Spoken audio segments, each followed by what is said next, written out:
I want to offer you 8 activation strategies that you can use to start driving progress with your customers. Now, I want to tell you that this is not going to be a one and done. In fact, when you think about it, there are multiple steps in your sales process where they commit to something. Maybe it's reviewing some clinical data. Maybe it's trying your product, whatever it may be. So you're going to need to pull on a lot of these throughout your process, and at times 2 or 3 of them at one time. The first is to normalize hesitation. Spot the tension early. Spot the things that could stop your deal in its tracks, and create an open dialogue about it. This discussion is what helps unstick them and get them through that uncertainty. Next is revisit the vision. I am going to hope that in your discovery, you discovered why they are at least considering moving from one product to yours, or why they're considering going all in with using your product. And at this point, it's time to remind them of that, to bring their why front and center. Because what it does is it helps to shift their mindset that may be stuck in risk or challenge or I don't have time to this, back to the purpose, back to why that they are engaged with you in the first place. Anchor in the cost of delay. Sometimes when progress stalls, the best thing to do is to provide clarity to them. Just like you uncovered their why, you should also be uncovering what's the consequences of not moving forward. What does the why really mean? Does it mean more complications? Does it mean faster recovery, an easier procedure for the physician? And in this moment, it's just about providing clarity using their words of what it means if they move forward or they stay status quo. Now, the key here is you don't want this to be high pressure. This is not guilting them.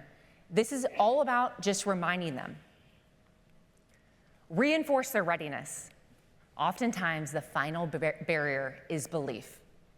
Even when our physicians seem confident, even when they've done this before, sometimes they just need a little encouragement to shift the doubt or the hesitation into a place where they're confident and feel good about moving forward.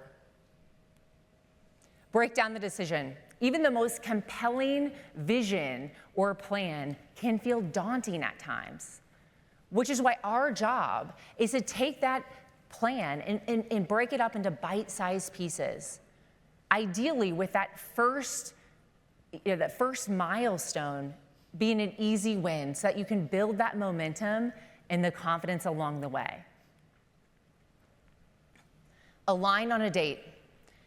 So part of the plan should be all of your milestones. What will be done, by who, and when. And this is a really key discussion to have with your customers, whether it's administrators or lab directors or your physicians. And this gives you a little bit of a pressure test on where they're at. Because if you start to get hesitation, then you know you need to revisit the commitment. Maybe there's more influence in selling that has to be done. Clarify accountability and support. Every time I would engage with a surgeon, I would always ask them, hey, how am I going to support you when you do a procedure and it doesn't go as planned? We think, and we want it to all be smooth and easy, but we also know, realistically, that's not always the case. So what do you want me to do in those moments where you're experiencing those setbacks? And the other conversation is, look, we've committed to this plan. We know these things are going to get us to this goal, restating the goal. But what happens when chaos breaks out and we're falling behind our timelines? How do I give you that gentle nudge to keep you moving forward? When you have those conversations early, in the moment, it makes it so much easier because you know exactly what to do and how it will resonate with them. And finally, co-author the plan. Your plan is exactly that, your plan. Make them part of the process. This is their goal, their journey, their opportunity. So sit side by side, like I did with Dr. G, and make sure it's something that they feel confident in.